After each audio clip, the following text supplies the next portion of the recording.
भव सागर को तरण में करो हमारी सहाय। जिन शासन जिन वाणी सदा जयवंत हो। श्रवण संग सदा अविचल मंगल हो।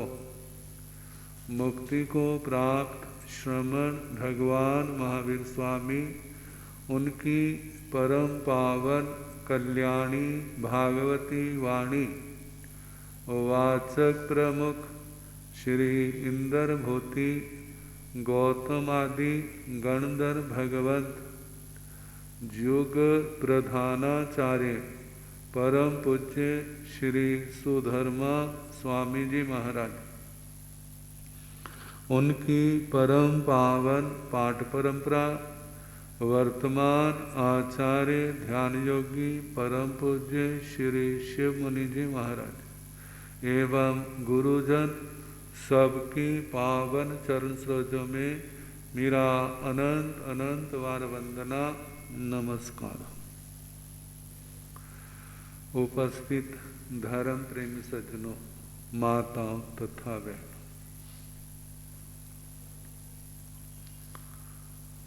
जो स्थान सबसे अच्छा है उसकी ओर हमने बढ़ना है।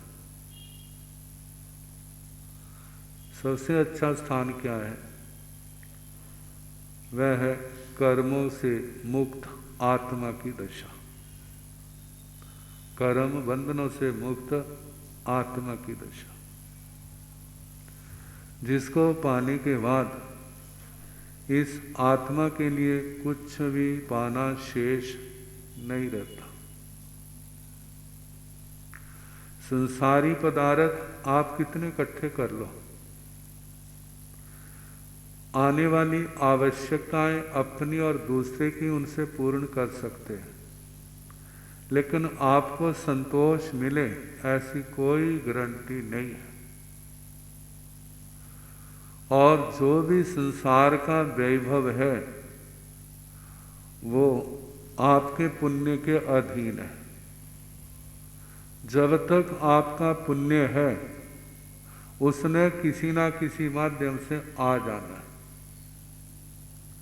जिस समय पुण्य समाप्त हो जाएगा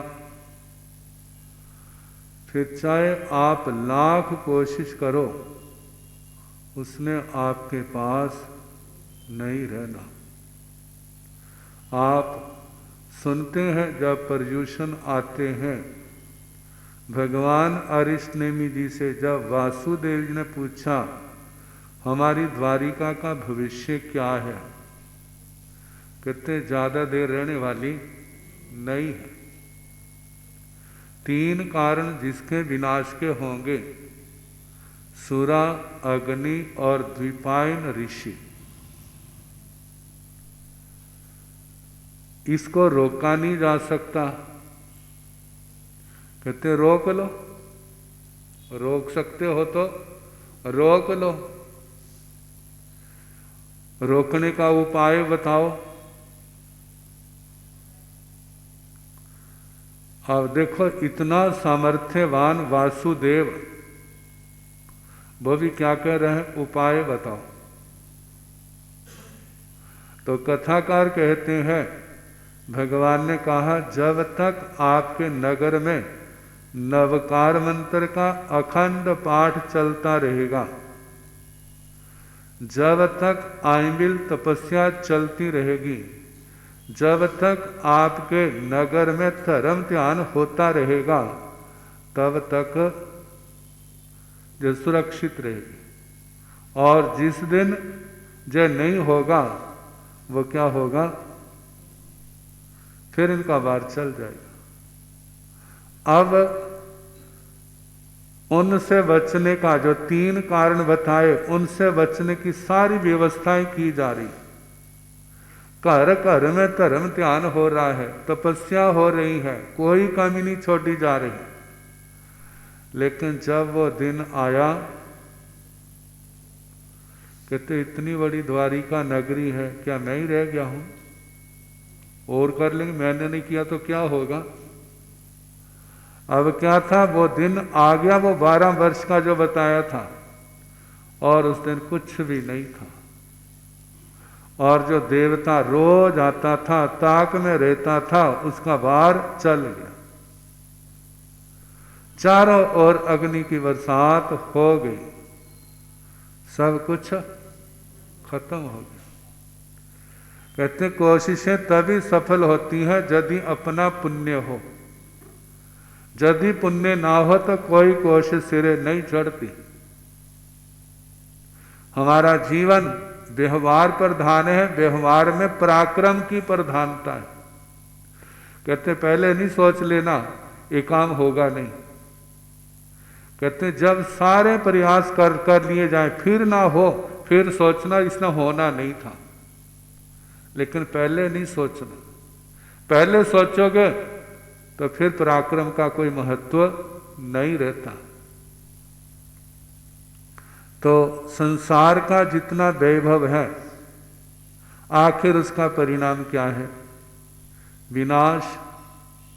या तो वो छोड़ के चला जाएगा, या वो व्यक्ति छोड़ करके चला जाएगा, या तो व्यापार में, बीमारियों में, राजा की ओर से, चोरों की ओर से, बाढ़ की दृष्टि से, किसी भी कारण से पुण्य समाप्त हो गया तो नष्ट हो जाएगा। यदि मानो नष्ट नहीं होता है तो उसका आयुष्य कर्म समाप्त हो जाएगा और सब कुछ छोड़ करके चला जाएगा। और जो कुछ रह गया है उसको कौन संभाल लेगा? उसको वो संभालेगा जिसका पुण्य प्रबल होगा, वो उसके हाथ में चली जाएगी। कई बार आप देखते हैं माँ बाप सभी बच्चों को बिल्कुल सम विभाग करके देते हैं, लेकिन किसी बच्चे का बढ़ जाता है, किसी का उतना रहता है, किसी का आधा रहता है और किसी का बिल्कुल खत्म हो जाता है। कहते ऐसा क्यों है? देने वाले ने तो कमी नहीं रखी, उसने तो सबको सम दिया था, लेकिन आगे पात्र नहीं था। आगे पात्र था, उसको रोकने वाली पुण्यवानी नहीं थी, इसलिए वो क्या हो गई? वो संपत्ति बिखर गई, दूर हो गई। कहते हैं जब परिवार इकट्ठे होते हैं ना, एक व्यक्ति भाग्यशाली हो तो सारे आराम से रहते हैं, लेकिन जब पाप का उदय होता है ना तो दिमाग में ऐसा भूत बैठ जाता है।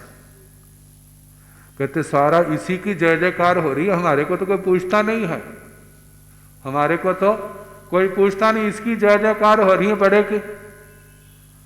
और जोर जबरदस्ती से क्या हो जाते हैं? अलग हो जाते हैं। अलग होने के बाद अब किस्मत तो नहीं उनके पास, मेहनत बहुत करते हैं लेकिन उस ठिकाने पर नहीं पहुंचते। और जिसकी पुण्यवानी होती है उसकी थोड़ी सी भी मेहनत ज्यादा फल देने वाली होती है। क्यों? क्योंकि उसने कमाई की हुई। तो इसलिए कहा जाता है दूसरे की मेहनत पर आशा ना रखना, अपना बल पराक्रम जगाओ। बल पराक्रम को धर्म के क्षेत्र में लगाओ। दुनिया में कोई भी काम कर रहे हो, जो सोचो मेरा किया हुआ कार्य किसी की परेशानी का कारण तो नहीं, किसी को उजाड़ने वाला तो नहीं है। इस बात का ध्यान रखें। जब इस बात का ध्यान रखेगा और न्याय नीति से चलेगा, कोई गलत काम नहीं करेगा, तो उसकी क्या होगी? पुण्यवानी बढ़ती जाएगी। और अपना जो कमाया है उसमें से किसमें लगाए? परोपकार के लिए लगाए, कुछ ना कुछ जरूर निकाले। कहते केवल खाने को रोटी है और कुछ भी नहीं देने के लिए। कहते 4 चपातियां है ना, 1 चपाती क्या कर दो आप दे दो। किसको दें? कहते हैं आपके घर के बाहर गाय भी खड़ी हो सकती है, कोई कुत्ता भी हो सकता है, कोई भूखा भिखारी भी हो सकता है। आपने क्या कर लिया? उसको दे करके अन्न दान, अन्न पुण्य कमा लिया। प्यासे को पानी पिला करके आपने पान पुण्य कमा लिया। जो आपके पास है आपने कर लिया, कुछ भी नहीं है तो कहा मन से आप सबके प्रति सद्भावना भाव सकते हैं। वाणी के द्वारा मीठा बोल करके पुण्य कमा सकते हैं। शरीर के द्वारा नमस्कार करके आप पुण्य कमा सकते हैं। पुण्य कमाने के, धर्म कमाने के रास्ते बहुत, जे तो पुण्य कमाने के हैं, अब धर्म के। आप यत्न से चलते हैं, ध्यान से चलते हैं, जीव रक्षा करते हुए चलते हैं, तो आप अहिंसा व्रत की आराधना करें। आप सोच विचार के बोलते हैं, झूठ से बचते हैं, सच बोलते हैं, सच बोलते समय भी ध्यान रखते हैं, ये तिखा रुखा कड़वा कसैला जे वचन ना हो, तो कौन सा व्रत पाल रहे हैं? सत्य व्रत पाल रहे हैं। आप किसी का अधिकार छीनते नहीं है, लेते नहीं है, तो कौन सा व्रत पालन कर रहे हैं? आप अस्तेय तीसरा व्रत पालन कर रहे हैं। आपकी नजरों में पवित्रता है, दिमाग के अंदर पवित्रता है, किसी को गलत नजरों से देखते नहीं है। भाई है, जितनी बहनें हैं, केवल पत्नी के साथ पत्नी का संबंध है, बाकी सब माता बहन बेटियों का रूप है। ऐसे बहनों के लिए पति को छोड़ करके बाकी जितनी पुरुष जाति है, किसका रूप है? पिता पुत्र भाई का रूप है। किसी के ऊपर विकृत नजर नहीं है, तो क्या है? वो सदाचार पाला जा रहा है। यदि आत्मा के अंदर पूर्ण क्षमता है तो पूर्ण रूप से ब्रह्मचर्य का पालन करता है। तो ये नियम क्या है? ये धर्म का अंग। अपनी संपत्ति के प्रति संतोष है, उसके प्रति आसक्ति नहीं है। कोई मानो जरूरतमंद आया है, अपने पास पड़ी है, तो एकदम सहायता के रूप में उसको क्या कर देता है? दे देता है। कहते हैं जब किसी गिरते को उठाते हैं तो ऐसी घटना होती है वो जीवन भर भी भूलने वाली नहीं होती, और दूसरे को सहारा मिलता है। और ये संस्कार जो है केवल इसी जन्म में नहीं, जन्म जन्म में क्या रहते हैं? उसके साथ रहते हैं। कई बार देखते हैं जानता नहीं, पहचानता नहीं, लेकिन विश्वास करके हमें हमारा सहारा बन जाता है। तो वो क्यों बन जाता है? कैसे बन जाता है? हर कोई नहीं बनता। जिसको हमने दिया है वो हमारा सहारा बन जाता है, जिसको नहीं दिया वो हमारा सहारा भी नहीं बनता। तो कहा जाता है ये सारे के सारे किसके अंश हैं? एक कोई पुण्य का है, कोई धर्म का है। धर्म हमारी आत्मा को पवित्र करता है, पुण्य जो है वो हमारी समृद्धि को बढ़ाता है। और उसके आगे मानो गुस्से का प्रसंग आया है, अपने आप को रोक लिया, ना भाई गुस्सा नहीं करना। आज कथा में गए थे, सुना था गुस्सा नहीं करना चाहिए, शांति से काम लो। और उसने गुस्सा नहीं किया तो धर्म कर लिया ना, कितने पाप से बच गया, कलेश से बच गया, लड़ाई झगड़े से बच गया। और मानो प्रशंसा मिलती है तो सोचता है जो अच्छे काम की प्रशंसा है, मैंने किया, जा हुआ तो प्रशंसा मिल रही है, आगे करूँगा तो मिलेगी, आगे गलत काम किया तो फिर प्रशंसा नहीं मिलेगी। जो अच्छे कामों की प्रशंसा है, मुझे अच्छे काम करने हैं, लेकिन अभिमान नहीं करना, किसी से धोखा नहीं करना, किसी से छल कपट नहीं करना, किसी की संपत्ति पर ललचाना नहीं है। ये सारी बातें क्या है? धर्म की। इनको करने से क्या होता है? पाप कर्म कटते हैं, आत्मा निर्मल होती है, पुण्य में बढ़ोतरी होती है, पुण्य का बंध होता है, जिसके कारण हमारा भविष्य सुखद होता है। समृद्धि की कमी नहीं होगी, लेकिन उसके साथ आत्म शांति की भी कमी नहीं होगी। क्यों? क्योंकि पुण्य के कारण से तो समृद्धि मिल गई है, लेकिन शांति किसके कारण से मिलती है? शांति मिलती है आत्मा की निर्मलता से। अब कहा जाता है धन दौलत तो बहुत है, परिवार बड़ा अच्छा, सब कुछ अच्छा, वो तो पुण्य के योग से है, लेकिन पाप कर्म का उदय है। पाप कर्म के उदय के कारण से शरीर के अंदर बीमारियां हैं, बीमारियों के कारण से न खाया जाता, न पिया जाता, न बैठा जाता, न लेटा जाता है। अब पुण्य के कारण से सहयोग तो सारा मिलता है, लेकिन अंदर शांति नहीं है। क्यों? अंदर कौन बैठे हैं? अंदर आत्मा के पाप बैठे हैं। तो इसलिए कहा जाता है जिसने पाप किए हैं वो कहीं चला जाए, उसको शांति नहीं होगी। तो इसलिए भगवान कहते हैं पहले पाप करो, ना हो गया है तो खुशी ना मनाओ, उसकी ग्लानि का अनुभव करो, मैंने क्यों किया, मुझे नहीं करना चाहिए था, पश्चाताप का अनुभव करे और क्षमा याचना करे, और जिसका नुकसान किया है उसका नुकसान पूरा करने का प्रयास करे, साथ लेकर ना जाए। क्यों? अगले जन्म में भूल जाएगा। जब वो लेने आएगा तेरे को लगेगा मैंने तो इसका कुछ बिगाड़ा नहीं है, ये मेरे को परेशान क्यों करता है। और उस समय रौद्र ध्यान के द्वारा आप नए कर्म बांध लोगे, और यदि आपने इसी जन्म में निपटा दिया है तो फिर ऐसा प्रसंग नहीं आएगा। क्षमा याचना के भाव है और मन के अंदर है मैंने इसका दिया दूंगा, इस जन्म में नहीं अगले जन्म में दूंगा, तो आपके मन में फिर कलेश नहीं आएगा, फिर रौद्र ध्यान नहीं आएगा, नए कर्म नहीं बंधेंगे। किसी ना किसी अच्छे बहाने से उसको क्या कर दोगे, जब आपके पास होगा आप सहायता के रूप में किसी ना किसी रूप में उसको खुशी से दोगे। जब खुशी से दोगे तो फिर नया कर्म आपका जो उसने छीन के ले जाना था वो कर्म आपका नहीं बंधेगा।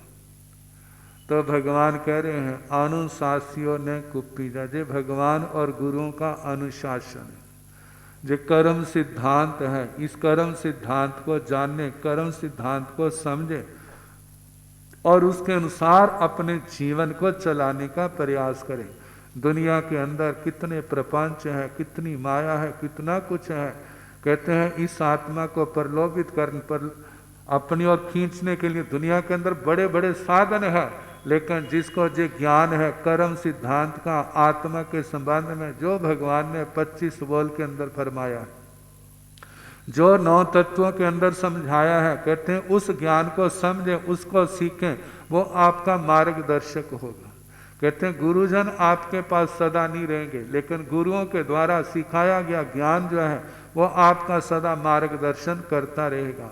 उस मार्गदर्शन के अनुसार चलोगे तो अपनी मंजिल पर पहुंचोगे, और नहीं चलोगे तो संसार के अंदर भटकोगे। जे आत्मा ना भटके, इसलिए हमें अरिहंत परमात्मा का आलंबन लेना है, निर्ग्रंथ गुरुओं का आलंबन लेना है, केवली प्ररूपी धर्म का आलंबन लेना है। इनके सहारे अपने जीवन को पवित्र बनाना है, अपनी आत्मा को पवित्र बनाना है।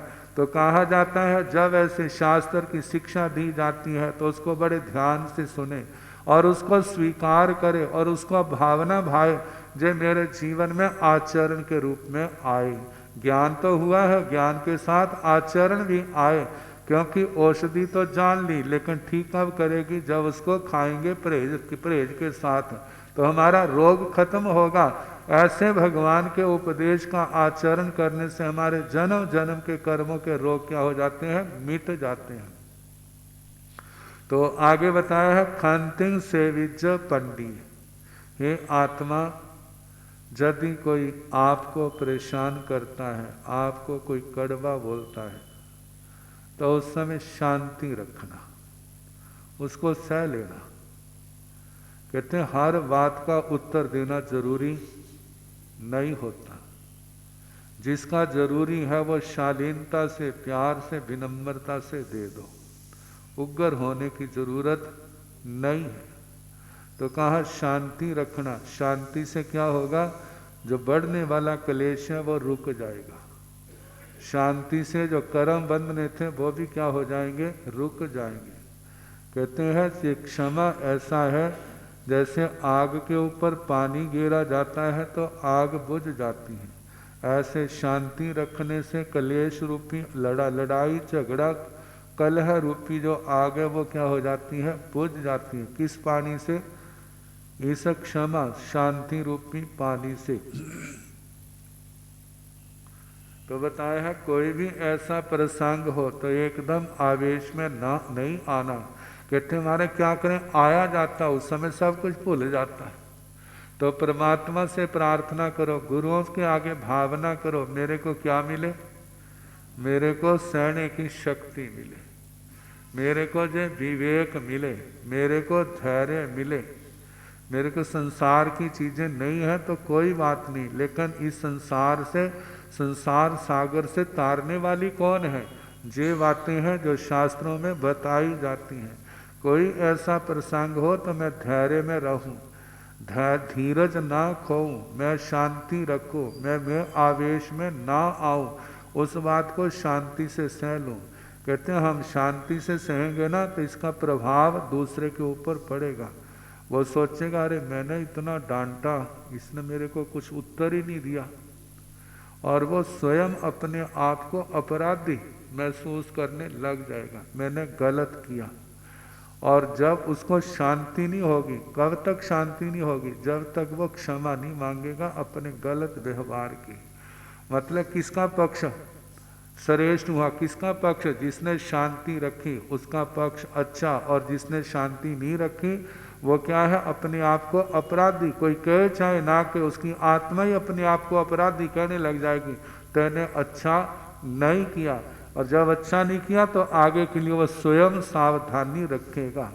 और कहा जाता है जब शांति रखने वाला शांति रखता है, दूसरा नहीं है, तो फिर उसको कुदरत ठीक करती है, उसको प्रकृति ठीक करती है। कोई ना कोई ऐसा थप्पड़ मारेगी उसको कि उसको क्या होगा, फिर समझ आएगी, फिर सोचेगा मैंने क्या गलत किया। कहते जे गलत किया था उसकी तेरे को जो सजा मिली है, जो नहीं करेगा तो थप्पड़ फिर एक और पड़ेगा। तो कहा उसका जिसने शांति रखी उसका कोई नुकसान नहीं हुआ, लेकिन दूसरा दिन प्रतिदिन गिरता जा रहा है। तो इसलिए कहा जाता है हमने धर्म का पक्ष रखना है, धर्म के पक्ष को स्वीकार करना है और उस मार्ग पर चलना है। उस मार्ग पर चलने से हमारा दुर्भाग्य मिटेगा, सौभाग्य का जन्म होगा, आत्मा निर्मल होगी, उससे हमारी आत्मा में निर्मलता समाधि आएगी। अब इसके आगे तीसरी बात है, वह तीसरी बात कल देखेंगे। समय आपका हो गया है।